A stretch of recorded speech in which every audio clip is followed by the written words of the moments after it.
mic check, one. What's up, everybody? It's your girl, Amarie. It's your girl, Amarie today, and I'm back again speaking to the streets. And today I have the very musical, talented, artistic DJ Rosskie with me. What's up? What's up? What's good? So, how you doing, man? You doing all right? You doing good? Yeah, what's going on? Grinding and busy, man. Grinding and busy. I dig it, for sure. So, tell me a little bit about yourself. I know you've been DJing, getting all your, creativity together for the crowds and stuff. So how has that been going for you? What's been going on with that? I've been seeing a lot of progress from where I was when COVID first started. Okay. Yeah, COVID kind of accelerated me wanting to get back to DJing. It was like I was forced to make ends meet, and then it started, from ends meet, it started being very lucrative. Okay. That's what's up. So how do you feel like COVID pushed you to start DJing more? Like, what is it that pushed COVID to making you do what you really need to do? It was either I work, or I started back DJing, or I just be a broke nigga. And we definitely don't want the last one. Yeah. I feel you on that. So, okay.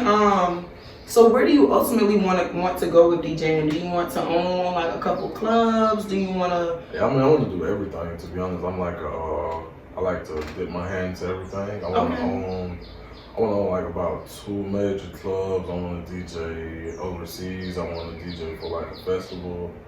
Okay. I see myself as Atlanta's most versatile DJ. Okay. I don't feel like there's nothing that I can't do. Okay, I dig it. That's what's up. That's what's up. So you definitely want to go worldwide with it and do the highest that you can go as far as your potential can take you, or further than what you even think you can do. Yeah. To be honest, those London warehouse parties, or Coachella, or DJing for artists, or I just don't want to be in Atlanta. I want to DJ in Atlanta. Reach my potential here and move on. Okay, that's okay. I definitely see where you're going with that. Would you ever, if one specific artist, whether that be a famous celebrity or musician, wanted you to solely be their DJ, would you do that, or and sacrifice all the other business tactics that you haven't planned for yourself, or would you? We're gonna take flights. We're gonna take flights. That's all I'm gonna say. Okay. Yeah, I'm gonna do that DJ, and I'm gonna do my own thing. Okay. I don't giving nobody control over. Okay. Yeah. No, I respect that, and I understand, seriously. That's why. Because right now, think about it, COVID hit, right? Mm-hmm. All the DJs and artists was they was hurting because they wasn't getting that, that tour money.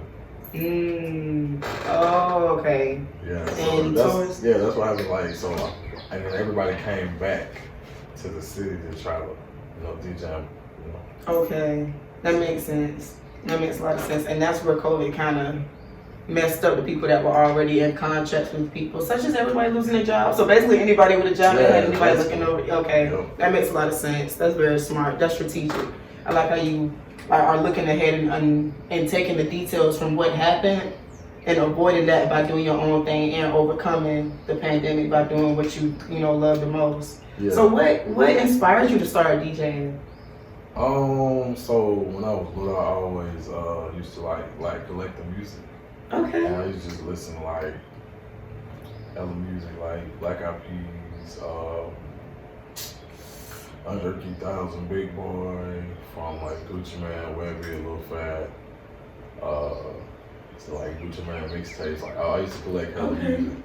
And when I got to college, I was kind of known for just knowing where all the parties was. Okay. And cause I used to be in the gym all the time hooping. I used to be a hooper. Okay. I used to be in the gym hooping all the time. So I got kind of known. And everybody used to come to my door and ask me what I'm doing tonight. I could be playing the game, doing homework, or just sleep. People coming knocking on my door bro, what we doing tonight? And I'm bro, I don't know. I'll find out. But so then I got influenced by a dude named DJ Nino and another guy named DJ J-Walk. Okay. I seen how. And they're from Atlanta too? No, they're from Mobile. Okay, I'm from Bama. Okay. They influenced me to start it. And from there, it was just like, I was like, I'm about to start DJing. And they told me straight up, he was like, you gotta go to YouTube to learn. And that's what I did. And from there, I just taught myself and learning from different people. Like, I'm gonna give a shout out to all the DJs who helped me, like, in Atlanta. Inkwheel, D-Money, Cold Blue, 50K, like, all of them, they put me. And, I'm forgetting one more. It's on the top of my head. I come back to it, but it's a lot of DJs that then like kind of stuck their hand out to help me, and I appreciate that. Right. Okay, that's what's up. No, teamwork makes the dream work for sure. So any help that you can get, and getting help is always a sign of strength. People think, oh, I don't want to ask for help. No, I used to be like that. I used to be like, I'm gonna do everything myself. Yeah. It gets stressful.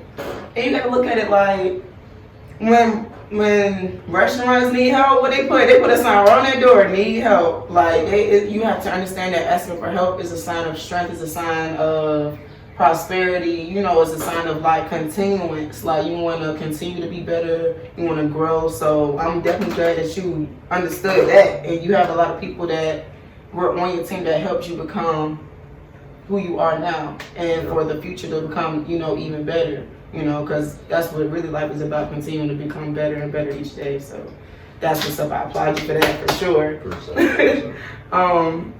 So I do know that you have your clothing line and your promotion team going on. So tell me, what's the name of that brand? Crewtivity. Crewtivity. I like that. Crewtivity. Spell it out for me. CR3W and then Tivity. Okay, so Crew with a 3, Tivity. That's dope. So what are your plans and ideas for the clothing line first and foremost? Want to have hats like these. Like I bought this from a pop-up shop about 3 weeks ago. I like the way that. Let's see how it looks in the camera. That's okay. I like it too. I think that's like dope. A trucker hat. Yeah, I just like it because I can see my logo right here. Okay. And I feel like it'll look nice on different colors. I want to do like joggers. I want to do like sweatsuits. Those jeans that like have like one side white, one side black. Okay. Yeah, I like doing creative stuff. Okay. Like everything creative. I want to do like the basis of the name is like creative activity, creative group activity. Okay. Like Crewtivity. So it's like, I want to bring like creatives together to make some, good for the Black community. Definitely. Especially that, the creative Black community, because it's like we don't have guidance sometimes. We just figure it out ourselves. Okay. And I feel like that's kind of where Black people are lacking, just guidance within each other as a group. Okay. To piggyback on that, I definitely agree. And I know where you're coming from. It's not like we don't know. No, to be honest, we aren't sure of what we're supposed to be doing. Yeah. So we're taking the knowledge that we're just making up, that we're creatively making up, and we continue to live life like that and do the best that we can versus actually learning, hey, credit matters. Work on your credit. That's where the idea actually stemmed from. I took a year off to build my credit up because I cleared my credit except for student loan. Okay. And I just studied like some financial literacy. I'm not like the financial literacy guru, but I know enough to like help somebody. I have my mom, my little brothers. I help them build their credit. Okay. And what did you do, if you don't mind sharing? Because we all need the help. I don't know if I can say it on here. Oh, okay. Type deal. I think I know I put a credit line on my account. Okay. And I disputed some stuff, and I kept disputing for like a whole year. Okay. I don't know if COVID hit and it fell off, but I know like creditors be doing some illegal stuff. Like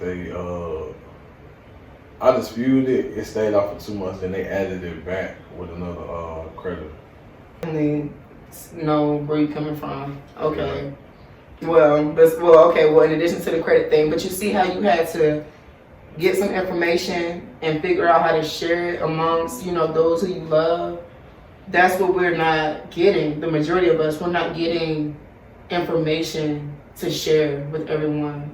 We're just kind of being thrown out there to the wolves, and we kind of just come up with some bullshit. Nah, the throw out to the wolves is like, I feel like that's like a black people curse. Like, I'm not doing my kids like that. Like, what do you mean it's a black people curse? Like, I'm not like, we try to push our kids away at 18. I'm not doing that. Okay, I definitely, I was just having this conversation with, a lot of people, to be honest. We like to separate ourselves and continue to stay like that, but want to get money together. These Hispanics, Asians, Indians, Middle Easterns that come over here, they stay together and they build together. Like, I used to like think it was weird that they did that at first, and then when I got older, I seen the bigger picture. It's like they basically doing what my company want to do. They building together and sprouting off. It's like, say like me and you and somebody else, we all have different families, right? We all stay in the same house. We gonna help you get your house, make sure you financially stable, and boost you off. Now we got 2 different houses, and we do the other part. Now we got 3 different houses, and everybody's stable. Exactly. And now everybody got their own stuff going on. Yeah. Like, it just makes sense. It's a good plan. Yes, and and this is like not making fun of the brothers and sisters, because I love my people, but we love to joke about everything. We do not like to take shit serious, so we'll make jokes. Like, there's nothing but a whole bunch of Hispanics in that band, but they the ones with the money. Like, everybody, like, if it's 10 Hispanics in one band, at least every one of them take at least 10 bands in their accounts. And then it's a splurging thing too. Like, I don't remember that. Like, I'm not talking crap about nobody. Wear design, but I think it's kind of like a waste sometimes. I think it's a waste all the time, if we're being quite frank.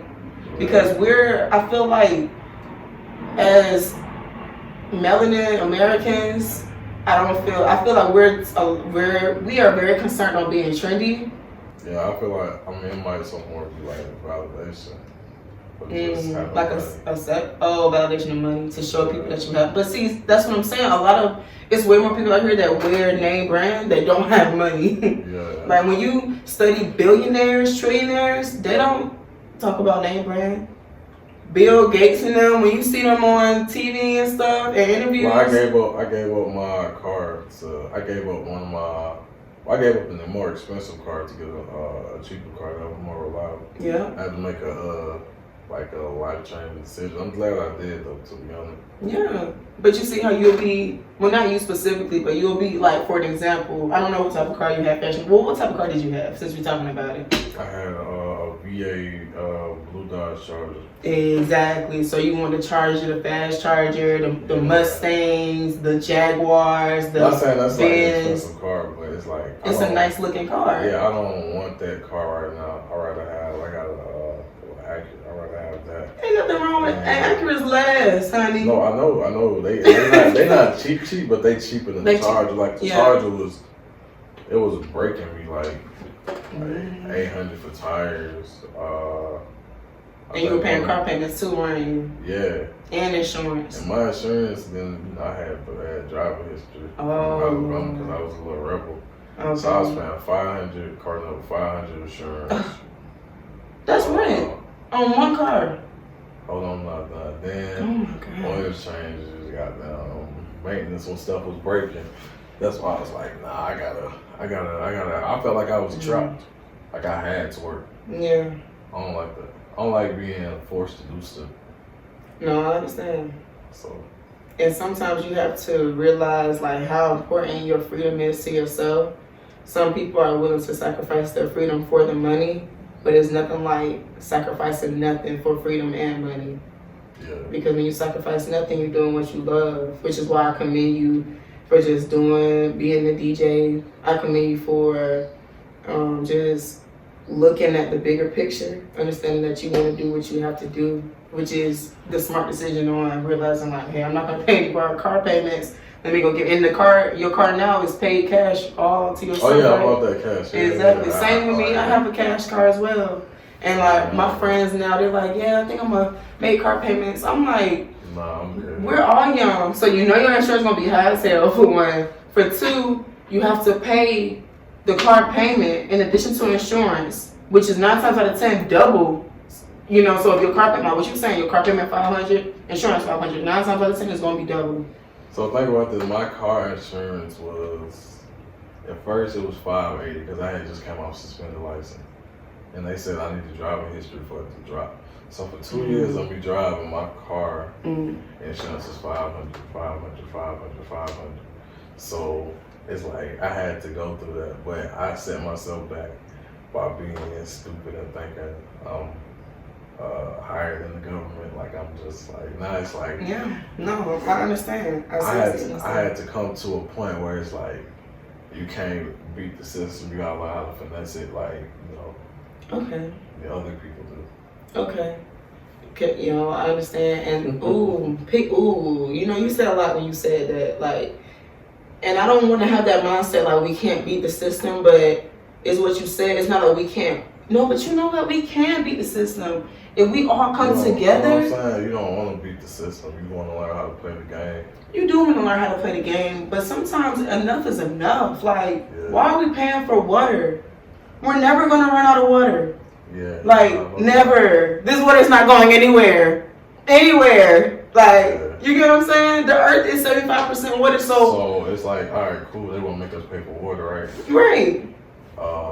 Get the little rainwater jump, right? And put that shit in your, have it built into your house where the filter, you know, water. And it'll get to a point where it's like they paying you because you're not using water. And that's just like with the solar panels that you see on people's houses. Yes. They'll pay you because you have those solar panels. How do you know this? Research. Okay, so, and what are they paying you for exactly? You're not using power. You're not using their power, you're using your own. You know, wow. Oh, like you got, so basically it's like a generator, and I think it's like I'm not sure if I'm like saying it right, but it's like a power supply that stores it. Like a storage power supply, yeah. Okay, yeah. Like you charging your batteries. So when the solar panels on the top of the house, like at nighttime, you can still use the lights because of the leftover solar energy that they got. Wow. Yeah. Okay. Wow. That's say like your light bill will go from being like, you know, whatever it is to like $1 or $2. So what part of Alabama are you from? I was raised in Mobile, Alabama from 2005 to 2014. That's when I moved back to Atlanta. Okay. I used to live in Atlanta first. Really? So you were born here? I was born in Jacksonville.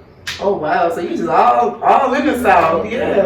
States. Okay. I was born in Jacksonville, moved to Atlanta when I was like 1, and we stayed here till like 2005, and then moved to Mobile, Alabama. Experienced my first hurricane.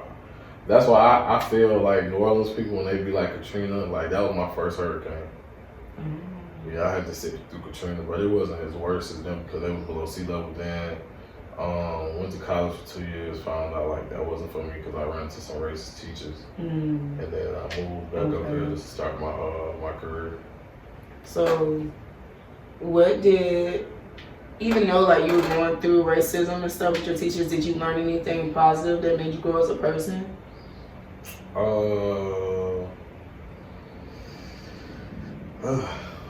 You gotta, I guess, when I look back, I should have like stepped up and said something, then just let them do what they did. Okay. You know, when it comes to standing up, I can definitely understand what you mean. Growing up, I was like really when you're ignorant and you're young. That's a bad combination. You don't know anything. Exactly. And, like, I had a teacher that just kept giving me D's. Like she was giving me 69s. So it's like I wasn't failing, but I wasn't passing it.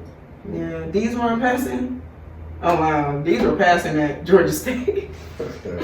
But no, I should have went to Georgia State. No, but see, no, I'm gonna take that back. Even though a D was passing at Georgia State, sometimes depending on your major classes, you couldn't have a D in your major class. I see. I was a medical major. So, oh yeah, so you can't have no D in your I stuff. was passing A's and B's with everything else, and then it would just be D. D. What was that class? English. It was English. She was trying you like that. Yeah, and I was like, I was the only black male in both scenarios. Oh, okay. Yeah, the second one, the second one was worse. The second one was worse? Yeah. They were both like white ladies? Yeah. Oh man. No, the second one, she made us do a paper on why Obama is a bad president. That was our first paper. So she set the mood. Yeah. That is a mood setter. Okay. And then she had the white students reading Huckleberry and Finn, saying the N-word just blankly out and about, and I'm just like, bro, like. Oh, she allowed them to say nigga too? Yeah, because it's in the book. And tell me about your promotion team. Well, we talked about your clothing line, so. I just started back. It's the same thing, creativity. Okay. I want to have them push the clothing line also, and represent it after we work the kinks out and stuff like that. Right. But they are dope, Okay. individuals. Yes. We just gotta get past the personalities.